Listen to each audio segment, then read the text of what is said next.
Welcome, welcome in, everyone. Welcome to Care Concierge with Carepatrol, where education is the heart of everything we do. And I do feel that our services are very much like tailored services. We meet our clients where they are and attempt to meet their needs and answer their questions and provide them with information. And that's our goal today with you. Our topic today is planning for retirement. This topic, like many of our topics, was suggested by a former attendee. And we love using the topics that you all suggest because we feel like it's more likely that we're meeting your needs.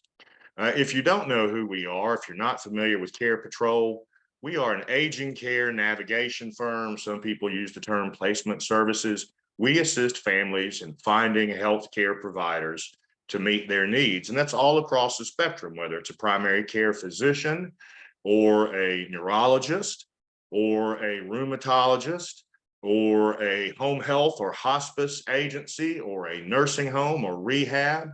And in addition, we look for caregivers in the home, sitter services, and that's how we're paid, by sitter services and by communities who we recommend who end up working with our clients. We're paid by our providers, so we remain free to the client, and I hope that that free offering will be just as attractive to you in referring us as it is in receiving CEUs. And I want to pause here and say that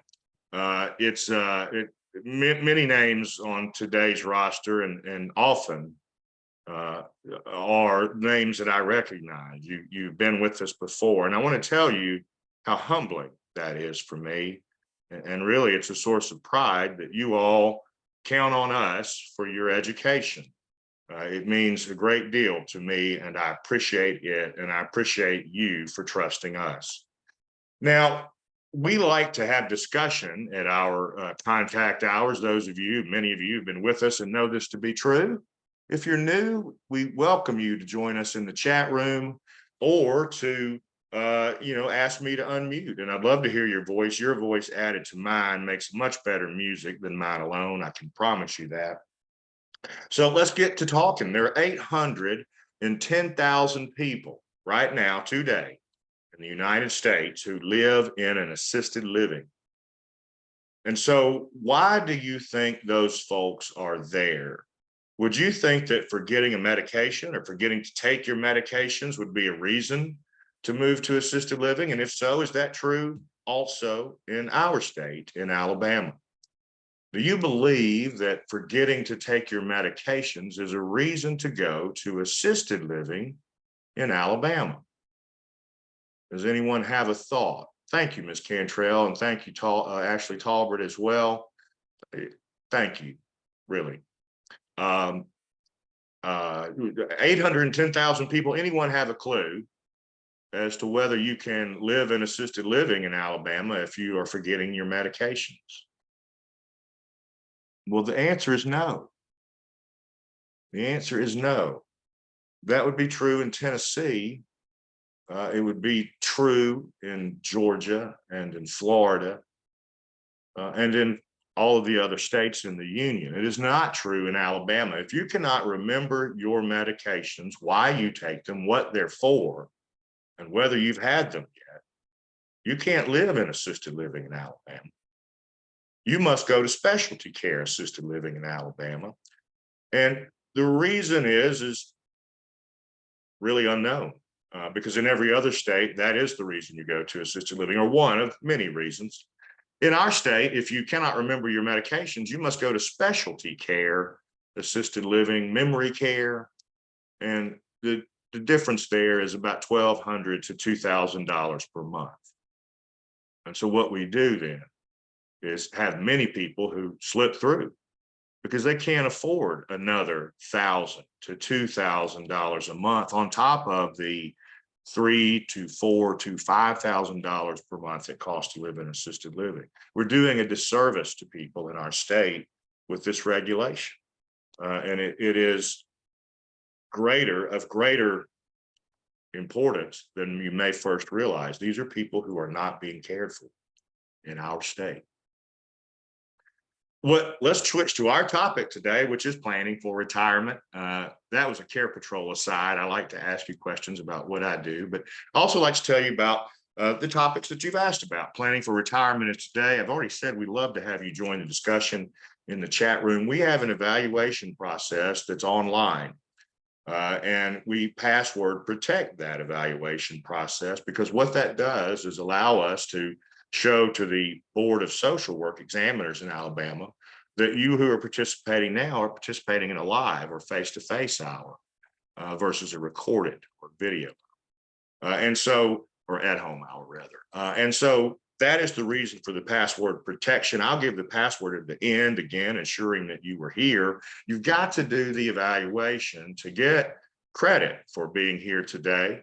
And you must, of course, stay through the presentation to listen to the password. We are also accredited by the Alabama Board of Nursing, and we upload nursing hours directly to the ABN website. And I do have to apologize if some of you are on the line and your hours weren't there most recently when you looked. Please look again. They're there now. And we try and get them posted within about a 7-day period from today, generally on Mondays. Now, I'm going to read for those of you who are by phone. I know there are some or not seeing a screen or not able to see a large enough screen. And Ms. McKenzie, thank you so much, has put that into the chat room for us. The link is, if you're ready with a notepad or notes in your phone, the link today is https://www.surveymonkey.com/lowercase r/ and these are all uppercase letters, L, P as in Paul, P as in Paul, C as in Charlotte, W, M as in Mary, 8. One more time, those last digits after the last / are L, P as in Paul, P as in Paul, C as in Charlotte, W, M as in Mary, 8.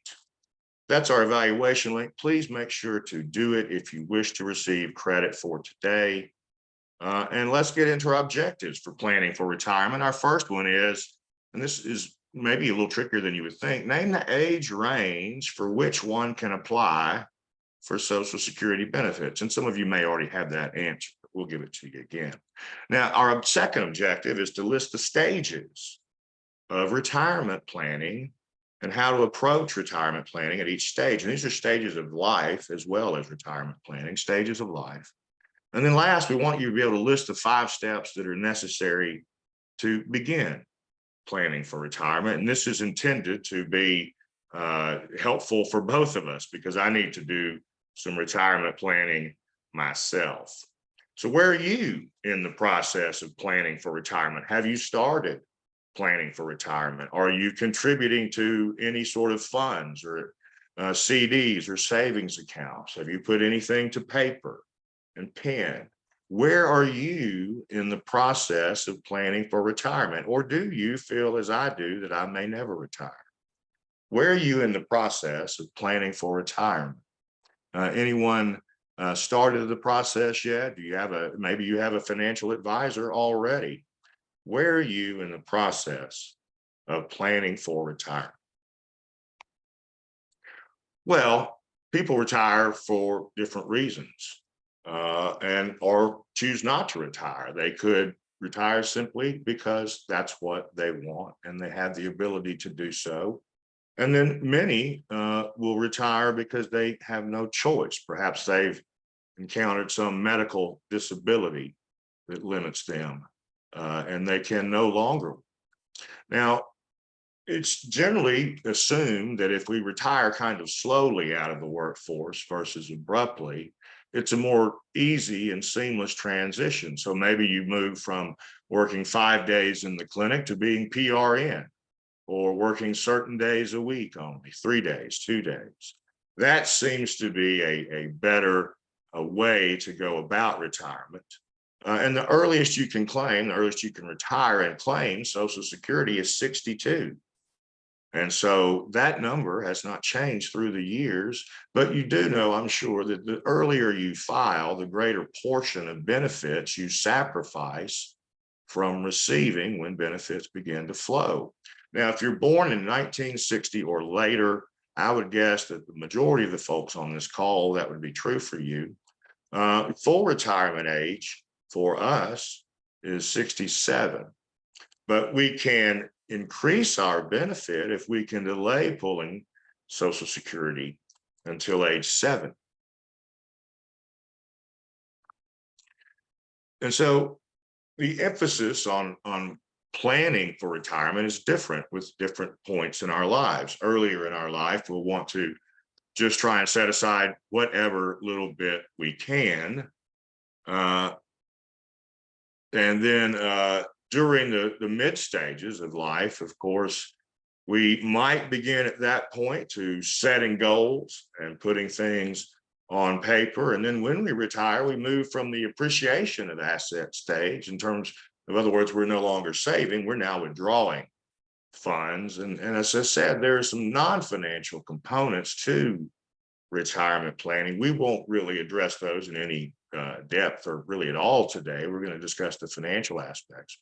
But there are things involved in your lifestyle and the choice of lifestyle that will impact how you budget and what monies or what strategies you have set aside to retire. So how, for example, do you want to spend your time in retirement? If you want to spend your time on the beach, you better hope to be saving a lot of money. And that also includes, where do you live? For example, do you continue to live in the home you've lived in throughout your marriage and child rearing? And then, the other choice is, when do I want to quit? For some people, they get so much value from work that they may never want to quit. I'm one of those people. But other people may say, you know what, I want to start that process of counting down till the day that I leave. And we all, are sort of in different stages, obviously, because there's 50 of us on the phone or so. It's not difficult to do retirement planning, although we put it off. It's really simple. You just put aside money every week or every month or when you're paid. And the easiest way for any of you who are employees, most of you, I'm sure, with an employer, is to contribute through some sort of employer fund that matches up to a point your contributions. And I would suggest talking to a financial planner or investment broker. And we have resources in that arena, as well as in law and health and other areas, accounting. So if you're looking for a financial planner, let me know. The earlier you start, the better, because as you probably realize, your investments grow over time, not only because you're adding to them, but because they have compound interest. So in other words, the interest that you earn this year compounds, and you earn interest on that larger amount next year. And so that allows you to sort of, we hope, begin to maintain some of the same lifestyle. And then other people in retirement, as I said, may not be fully ready to retire. They may not want to go back to the clinic. They may prefer to work in a clothing boutique. Or work in a yard business. And, Social Security benefits, as all of us know, and I certainly know from what I do, really only go so far, and that's not far enough. So it's important for you at this point in life to begin forming a viable plan and begin planning the maximum amount of money that you feel that you will need in retirement. Retirement planning is being prepared for life after work. That's probably fairly self-evident. And it's not just financially, but all aspects of life. So we want to, first of all, determine our retirement income goals and what's needed to reach those goals. And then we really want to also include 4 arenas. One is identifying all of our income sources. You may anticipate inheriting something from a parent. You may have land, for example, that you will inherit. You may have stocks or bonds that you will inherit. in addition to those things that are most readily apparent in terms of your income and savings and those things. And then you want to look at expenses. And this is important as you look at expenses. Think about how much eggs are now, or food at McDonald's. Two people eating McDonald's is now $20. Food costs have skyrocketed. And so we don't want to save enough money to pay for food today. We want to try and anticipate how much that food will cost when we retire. And for the 20 years after we retire, we want to implement now, as soon as possible, a savings program, one that allows us to then transfer that fund or those funds into some sort of perhaps risk type vehicle like stocks or bonds or index funds that can grow our money even greater and faster than a simple CD or a savings account. And one of the things I want to say here in terms of sizing up expenses is if you are struggling with, well, how in the world would I do that? I'll tell you, you just use your search bar and you just search retirement planning calculator. And there's dozens, I'm sure. I looked at the AARP. Most of the ones that are tied to some sort of investment firm like Fidelity is one I looked at. Actually only sort of work within working with Fidelity. It's not, you have to, in other words, you have to engage with Fidelity to really get any use out of that calendar. Whereas the AARP, you can pretty much use, and it's not trying to sell you something necessarily. So then as we think about, well, how much will things cost? It used to be that people said, if you could save around $1 million, you could retire comfortably. But generally now, professionals in the financial industry and planning industry use the 80% rule. And basically what that says is that you're going to need about 80% in retirement of what you make today. So in other words, if you made $100,000 in a year, then you would want to have $80,000 set aside each year for each year that you expect to be retired. So if that was 20 years, it wouldn't be 1 million, it would be 1.6 million. And that's a big number. It's bigger than one. That's a lot of money. And so, you know, you just need to think, how can I accumulate that kind of money over time? And generally, it's recognized in the United States and elsewhere that most retirees aren't saving, or future retirees aren't saving anywhere near enough, and will have to adjust their lifestyle. And that would be everything from what you buy at the grocery to where you eat out, to where you shop, to where you live.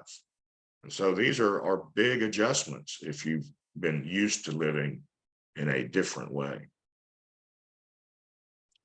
So we want to calculate our cost in the future for housing and health insurance and food, clothing, and vehicles. Now, that's not only transportation in terms of the vehicle itself, but the mechanism by which it runs. Is it electric or is it gas?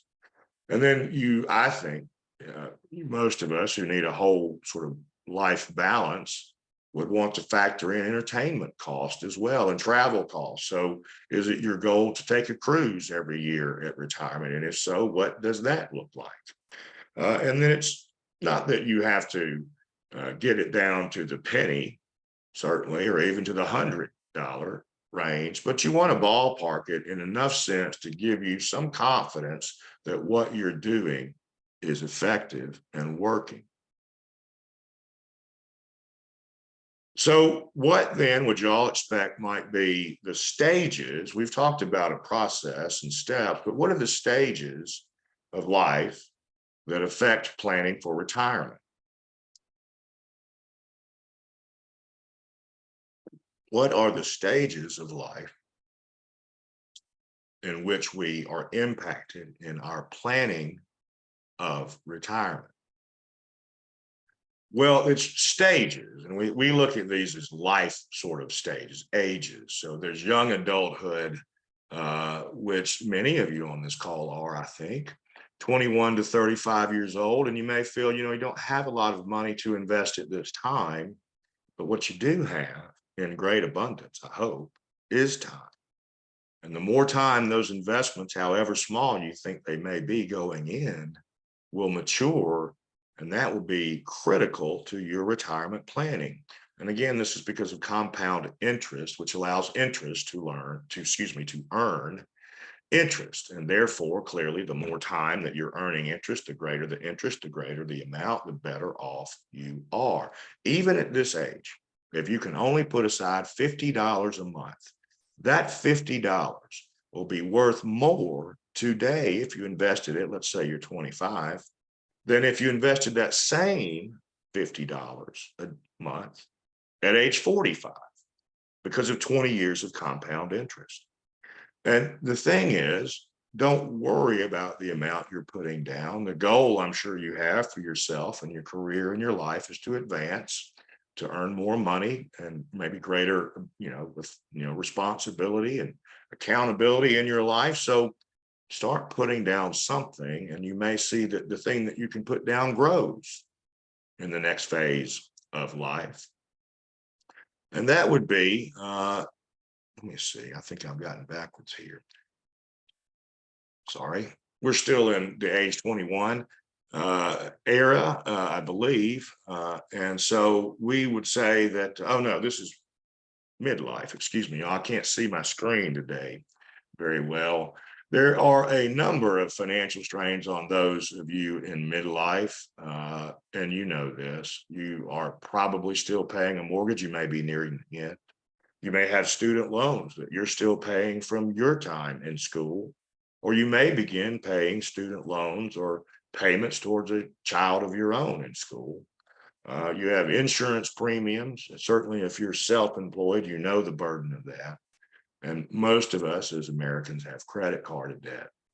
So it's critical, even with all of those impediments, all of those burdens on your income, still critical to keep saving or continue saving or start saving, again, because of compound interest. And for most people, these are the years in which they aggressively begin to save and pursue the stock market and balance their funds in that way. And at every stage of life, whether you're 21 and working or 50 and working, you want to try and take advantage of any matching plans by your employer, max out contributions if you can. And you can have multiple vehicles in which you're doing this. For example, you can have both a Roth IRA and a 401k. And this would be a smart way to maximize your savings. Now, some employer-sponsored plans offer the Roth option, which allows you to set aside after-tax retirement contributions. And the benefit in that is that there is no tax when you withdraw. Now, these Roth contributions have the same limit, or these 401ks have the same limit, but no limitations as with the Roth IRA. And this is the period in life in which we want to begin, if we haven't already, looking at life insurance and disability insurance.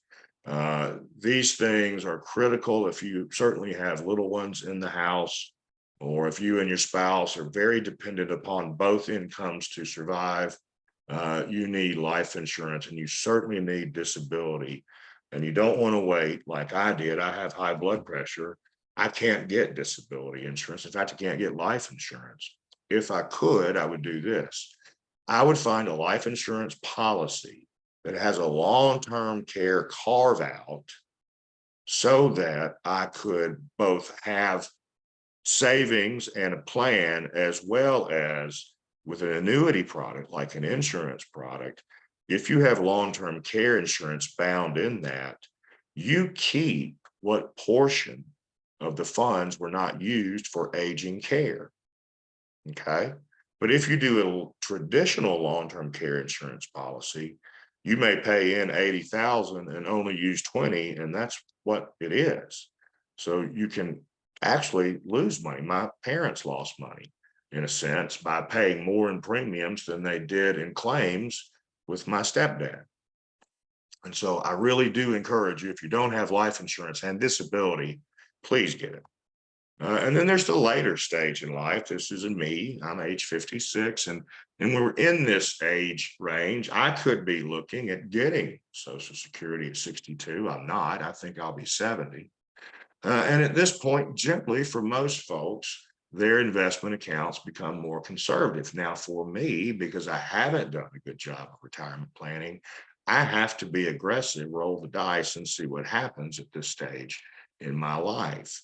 So there are some advantages to being this age. Those of you who are this age with me know that to be true. One of the things are you typically see higher wages. You typically have paid off or paid down a substantial portion of your mortgage or your student loan debt or your credit card debt. If you haven't, start paying that credit card debt. It's never too late to set up and contribute to a 401k or an IRA. So the benefit then is this: not only can I start a IRA or a 401k at this point, but I can contribute $1,000 more to each. And then there are other things that you may want to invest in that would be much more conservative, like a CD from a bank or blue chip stocks, thinking, Google, Amazon, Microsoft, or something a little more palatable that you might actually afford. Certain real estate investments, for example, at this stage in life, many people buy a second home, a beach home, a lake home, or a mountain home. And those can be rented out to not only be revenue producing for you, but also be used in the potentiality that you would need it to sell. And so there are some real benefits to being this age for many people. As if you're a business owner, as I am, you don't really have as much ability to change your situation as you might think in terms of planning for retirement. So when should you start planning for retirement? And this is kind of a trick question. And I mean, now is the answer. When should you start planning for retirement? Now, today. And it has 5 steps. These are the steps I want you to remember for your own advantage and use as we discuss the topic today and move through it. Retirement planning has 5 steps. These will be on the evaluation. The first step is knowing when to start.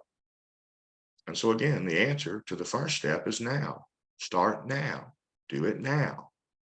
The second step then is in calculating how much money you'll need. Again, I would encourage you to use some sort of income or retirement planning calculator that you can find online and play with those numbers and really see what it looks like and see what it adds, see what it adds to your necessity of savings. And then you want to set priorities. So do we truly want to go on the cruise this year, or would we be better off putting that into some sort of vehicle to save money? And once you've decided where your priorities are, what amount you save, in other words, you then need to choose accounts or methods in which you will save it. And then if you are in the stock market, you would begin choosing investments. For most of us who are not professionals in the stock market, it would be much wiser to invest in index funds. You can control your risk a little more in that way and still be aggressive. And generally, that you invest more aggressively when you're younger and then slowly up until retirement age. Again, in my case, I'll be aggressive into retirement, which my wife might find funny. So know when to start planning. The earlier, the better.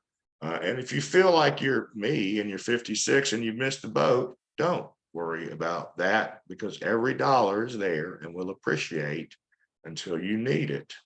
And if you can be strategic in terms of how you invest and in what vehicles you place your money, you can catch up in a reasonably quick amount of time. Although, again, starting early, starting young is the best way to grow money. So you figure out how much money you need. That's step 2, figuring out how much money you'll need.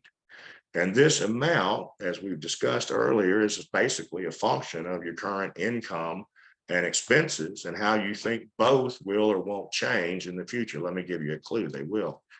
Washington Post columnist Michelle Singletary, who for those of you who can see the screen today is pictured here, suggests that people set a retirement budget, including vacations and going out to dinner and basically having a similar life to what they have now, and keeping in mind that they will still have auto and home maintenance in all likelihood. Her advice is not 80% rule. She actually says 70% to 90% of your pre-retirement income through savings.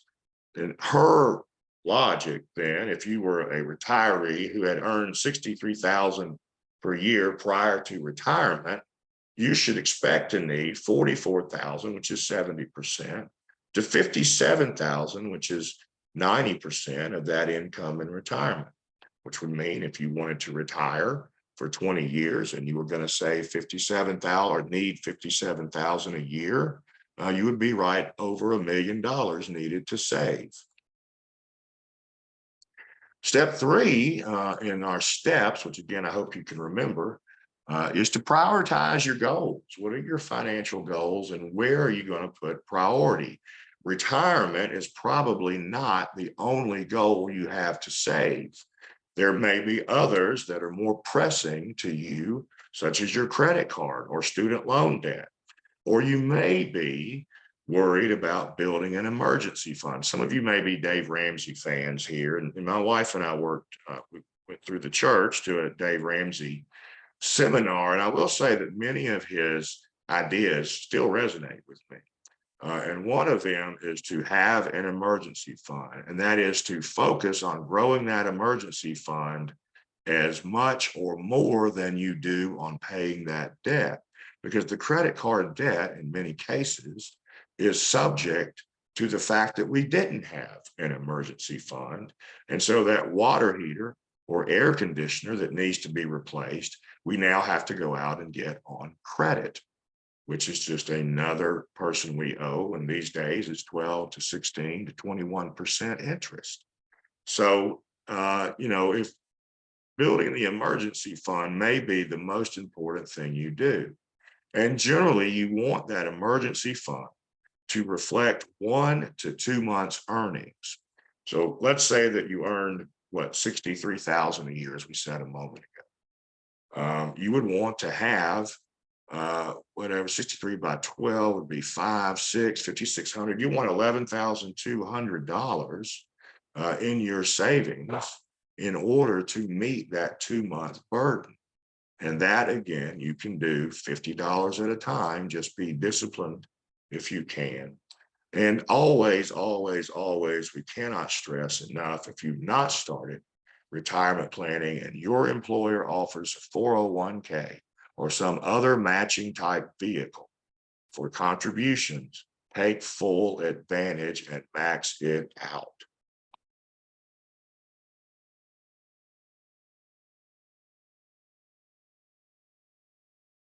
So step 4, planning for retirement. Now you want to choose the best plan for you. What's the best plan for you? It is the 401k if you can take advantage of it. Start there and then open your own retirement account. There's no single best plan, just as there's no single best plan, I guess, in any great importance in life. No single thing fits. We are all unique and individual and must create our own plan that suits us. And for most of us, this will be a combination of accounts. And the best ones provide us with some tax advantages if available. And in many cases, that's why 401k is the place to start. It has tax advantages and your employer is doing some of the lifting for you. Now, step 5 in planning for retirement is determining the right mix of investments. Is it stocks? Is it bonds? Is it mutual funds? Is it CDs? Is it land?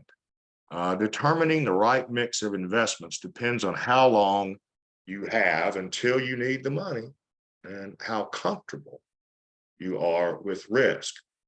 I'll tell you, to me, of all investments, I was always told that land was the best because, for one thing, they're not making any more of it.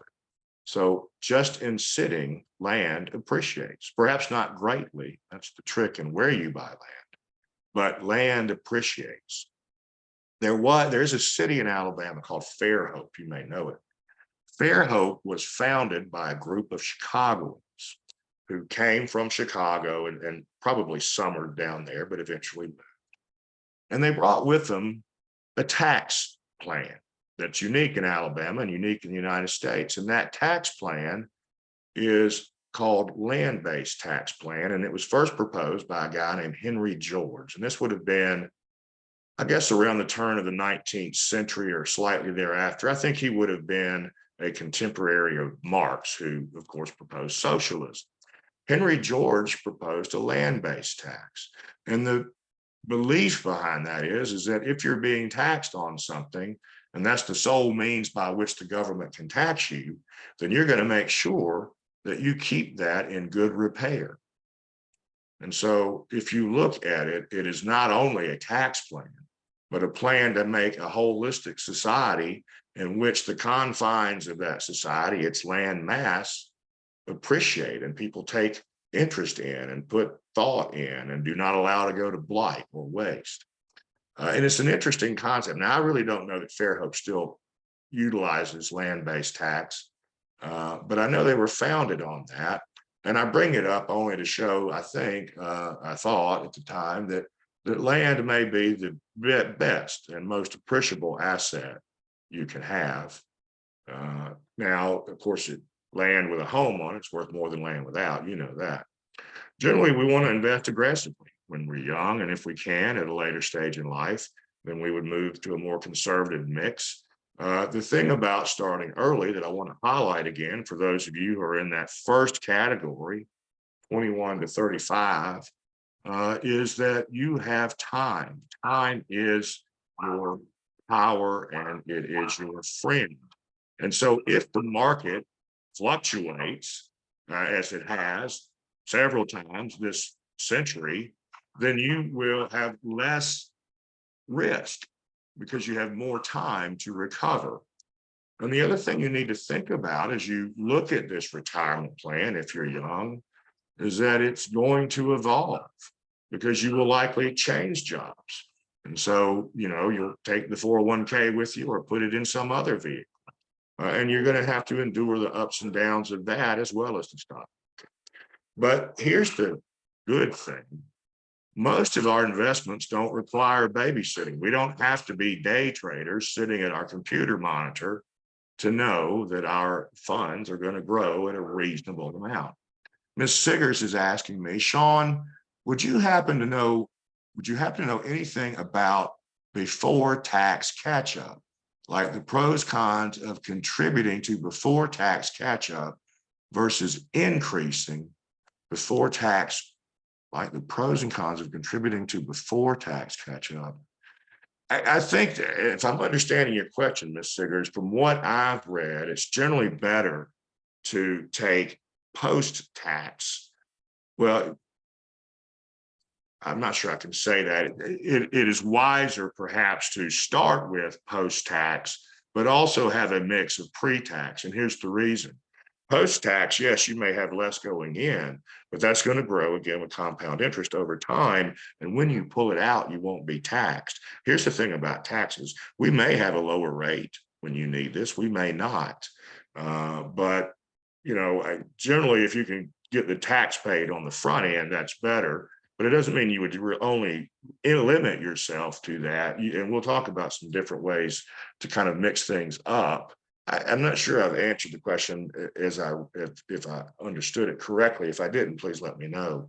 I would also say that one of the reasons that mutual funds are great, again, because you don't need a babysitter, but you probably do want a financial advisor to discuss a plan with you. So I'm going to ask y'all then now if you can name one of the 7 types of retirement plans. If you can name one, and I bet you can probably name more than you know. 401k is one. 401k is Shanklin. Ms. Shanklin, thank you. 401k, we've mentioned several times. What other things might exist, y'all? Anyone have any other ideas about types of retirement plans that you could invest? Roth IRA, that's exactly right. Roth pension, 401k. Mr. Brian, not so many of us get pensions anymore. That's I think is something that has sort of gone the way of the dinosaur, with corporations now not wishing to pay into pension. Traditional IRA, yes, we've almost got them all, y'all. Great job. So the 401k in 2023, this tax year, if you're under 50, you can contribute into your 401k. If you max it out, you can contribute up to $22,500 this year. Now, for many of you, that might be a third of your earnings or even more. And you might think, well, how can I do that? And again, this is where we look at priorities. What can you give up today to make the life you want in the future? And if you're older, over 50 as I am, I could contribute another $7,500, totaling $30,000 per year as a catch-up contribution. And that's up as well over last year. So these abilities are growing. And I think this is part of the federal government easing things to move us from entitlement programs into the private market, the stock market. So the additional advantages of a 401k, which also, if you're working in, say, government work or for a nonprofit type agency, you would be using the 403b, which is really just a different tax class than the 401k. Both of those are going to earn a higher rate of return than savings. We know that. And here's the thing, the funds in a 401k are not subject to income tax until withdrawn. And so again, you're paying pre-tax dollars. And Ms. Siggers, that may be the answer, really. I may have misspoken. Again, I need to be retirement planning, probably not teaching it. But the contributions are taken off your gross income in the 401k. And so you get a tax break in the present, if that makes sense. Although you're going to pay that tax in the future, and you'll be paying the same, probably, maybe a higher tax on a higher number. So think about it that way. So I guess the thing to do would be to calculate how much am I going to pay in tax in 20 years on a higher amount with compound interest versus how much am I going to grow if I pay tax on the front end. And I think that would be different for all of us, as I said. Now, the beauty then of the 401k, let's say that you do pay $22,500 into it this year. It will most likely bump you into a lower tax bracket, which could have other appreciable benefits for you. And every adult who has an employer should take advantage of the employer-sponsored 401k and 403b. And they both work the same, as we said, and they're qualified retirement plans, meaning the employer has the option to match your investment up to a certain amount. A lot of people in financial planning recommend that you contribute 10% of your gross income to a 401k annually. And so, I mean, you can do that math. It probably doesn't come up to 25,000 or 22,500, but if it does, rock on with you. Ms. Shanklin, HSA for healthcare expenses in retirement. And tell me, Ms. Shanklin, are you in retirement? And if so, explain the HSA to us. I'd love to hear your thoughts. Now, these Roth IRAs are funded with post-tax dollars. They eliminate the tax deduction, but they avoid a more significant income tax when the money is withdrawn. By that, again, it's more significant because the amount being taxed is more significant. There are contribution limits to the Roth and to the traditional IRA, $6,500 a year or $7,500 over 50. The Roth has some income limits, however, so you can only contribute the full amount of $6,500 or $7,500 if you make at least $138,000. And after, you can invest to a lesser degree. up to an annual income of $153,000. The income limits are higher for married couples who file jointly. And like the 401k, the Roth IRA has some penalties if you take money out before retirement age. However, you can always withdraw the initial capital that you invested without penalty. So if you open the account with $5,000, you can withdraw that $5,000 up to without penalty. Anything beyond that, you would be penalized if you were not yet retirement age. You can also withdraw funds for certain things like education or a first-time home purchase or unexpected health care expenses or the cost of disability. And again, I encourage you, get disability income. The health savings account basically is an alternate retirement vehicle if you choose to invest in increments. Example, $1,000 at a time, rather than spending it on current healthcare costs, if you can pay your copays, et cetera, in another manner currently. Wow. So Ms. Shanklin, I'd love to know what you do that makes you aware of this. And I do appreciate the information. And I will say it's new to me. I know I've heard of health savings accounts, but I don't think I knew them or understood them the way that you've explained them. And I thank you. Let's see. The traditional IRA, and IRA, just so you know, stands for Individual Retirement Account, IRA. It is pre-tax dollars. So the money that you save is deducted from your income before your taxes are taken out. So it's your gross income. It lowers your taxable income. There's some advantages to this, Ms. Siggers, and therefore your tax liability. And then there are distributions from the account, which are subject to the same tax rate at that time that you take distributions. The money grows on a tax-deferred basis. Now, the IRS sets limits on how much you can contribute to a traditional IRA. The limit is the same as the Roth, $6,500, although there is no, it's $7,500 if you're 50 and older. And you must then, with traditional IRA, as you know, Ms. Shanklin, you're not just a social worker, first of all. I'm sure you're many, many things that are wonderful, but you are smart, and I do like smart people. Thank you. People who are older than 50, of course, can invest more, but you've got to take distributions in a traditional IRA, and you have to take them as early as age 59 and a half, and you have to take them by age 72 on a regular recurring basis. There's the self-directed IRA. Now, you may notice these 7 types are all various types of IRAs, essentially.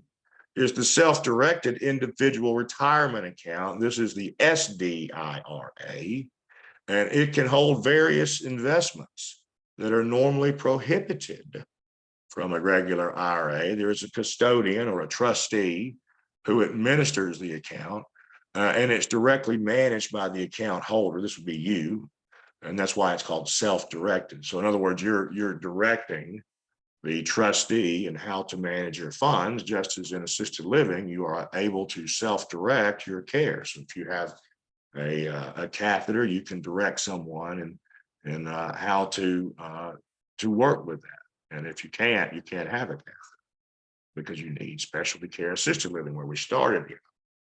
Now, these self-directed RAs are not suited for me. I can tell you that. It's really, again, the savvy investor for whom these make the most sense. Ms. Shanklin has given us the Fidelity website, which I also saw, and she has let us know that the HSA is a triple tax advantage saving vehicle for retirement. And that's so interesting to me because you're going to have to wait until it's done.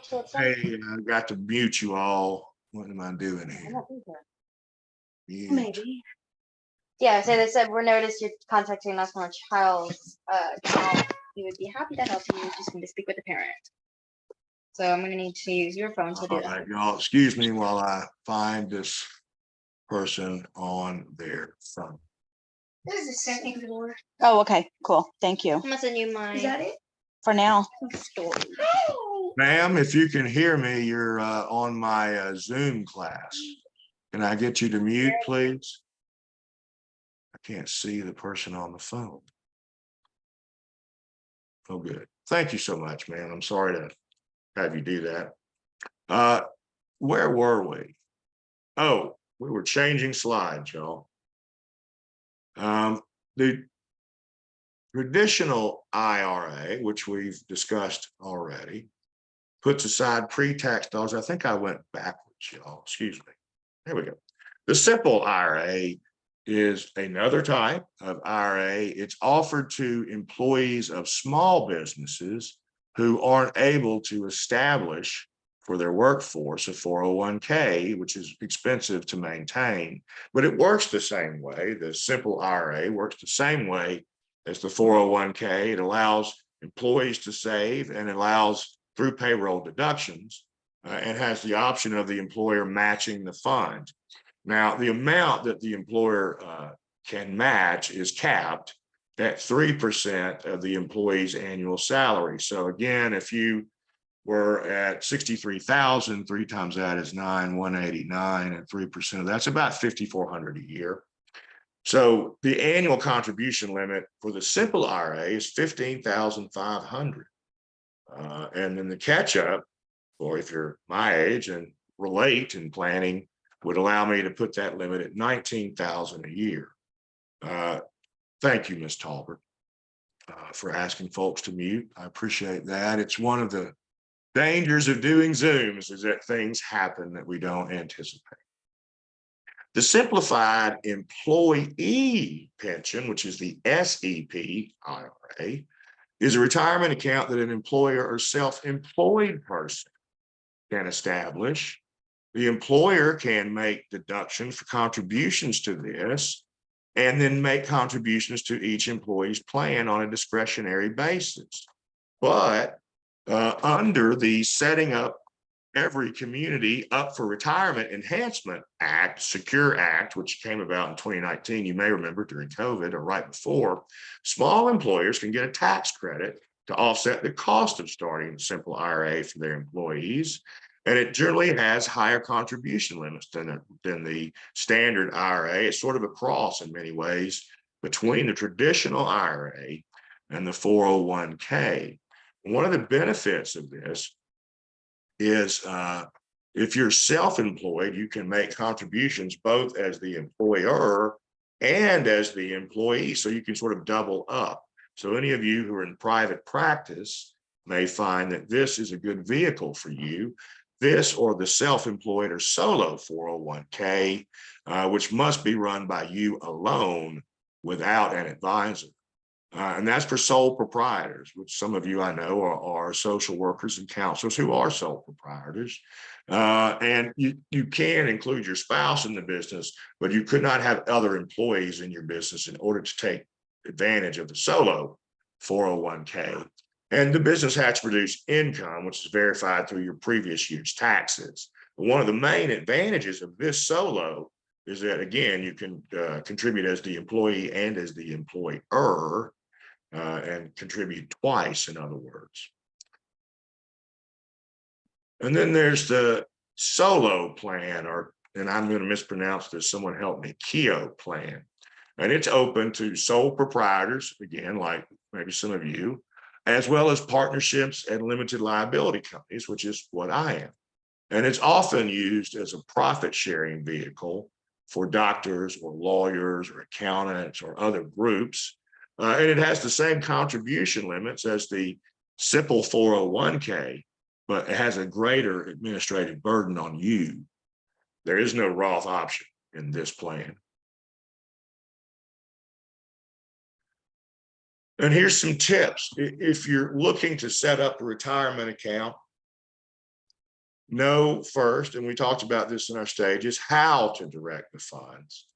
And if you're intimidated, as I am, by the stock market, to me, it seems like craps or roulette, really, consider investing in the index fund, which gives you some control, but it has people who are, well experienced and well educated in this field who make the investment choices for you. So it requires little maintenance, and it generally mirrors the stock market. So if the stock market is up 6% this year, so will be your mutual fund generally, or maybe higher.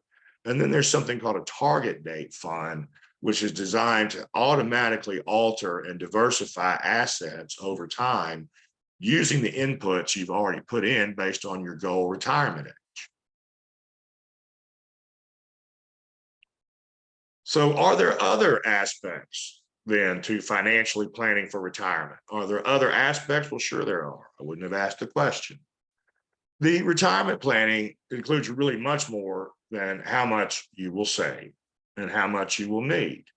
Again, it incorporates lifestyle choices, and your home is the single greatest lifestyle choice you'll need to consider. It is, as I said, the biggest asset for most of us, but for some of us, we've taken out equity lines or HELOCs or other, creditors or liens, let's say, against that house. And so we may be entering retirement and mortgage debt. So that's a whole different kind of planning. And in that case, you might say, well, should we sell the home? And we really have to be unbiased. It may be a home where we raised our little ones and have their names etched into the closet door as they got taller. But life changes, and we may need to dispose of that family home and downsize into something that's one level with wide doors, reachable cabinets. So that's something we needed to consider. And we also know, and we've had several attorneys on this series who've talked about estate planning. We know that we need a will. We need to update that will and our power of attorney at least every 5 years because things change. You may have listed someone as a power of attorney who's deceased or with whom you've fallen out. So we need to do that at least every 5 years. None of us, I don't think, are subject to estate taxes unless our estate is greater than $12 million. But you do want to plan in your planning, again, about taxes in the future. As we were saying, as I was talking to Ms. Siggers, you want to see what is the tax advantage today and tomorrow of pre and post-tax dollars, considering what the taxes will be like at that time. And generally, I would say that you want to consider a Roth and a Roth 401k as both allow you to pay taxes up front, but you then also want the post-tax as well, or the pre-tax, excuse me, as well. And does anyone have life insurance? A simple yes or no. We've addressed that. I do want you, if you haven't looked at life insurance, to look at that and disability. It's a key component of protecting your assets. And as great, you all have life insurance. So happy, I did. You have medical expenses as you age. We know that. It's most expensive to be born and to die. And so we need to then start thinking about Medicare. We've had Medicaid CEUs in general. I would choose original Medicare over Medicare Advantage and supplement original Medicare with a Medigap or supplement plan and a Part D plan, and you will get greater coverage and spend about the same with that versus a Medicare Advantage plan. We've talked about a hybrid plan of life insurance. And then we want to look at annuities. If you work with an elder care attorney, setting up a trust or setting up a vehicle to avoid Medicaid penalty, you may very well look at annuities, which is insurance possibilities. And the beauty of those insurance annuities is they pay like a pension does. So they pay you monthly just as a pension would. So again, our to-do steps, what I want to leave you with today is to come up with a plan, decide when to start saving, when to retire, and how much to save, and then decide how much to set aside using automatic deduction. That way you can't mess it up or not do it. And then choose the right accounts. And a mix, again, is probably best. The 401k, if you have it, take advantage, and then build up your emergency fund as we discussed. And then while you want to check on your investments from time to time, you don't have to babysit. You just have to start, like everything in life. Do the next right step. That's the end of our talk today. I hope you found it beneficial. Our code word, I know some of you are hanging around for that, is IRA, as in individual retirement account. This is all caps, IRA.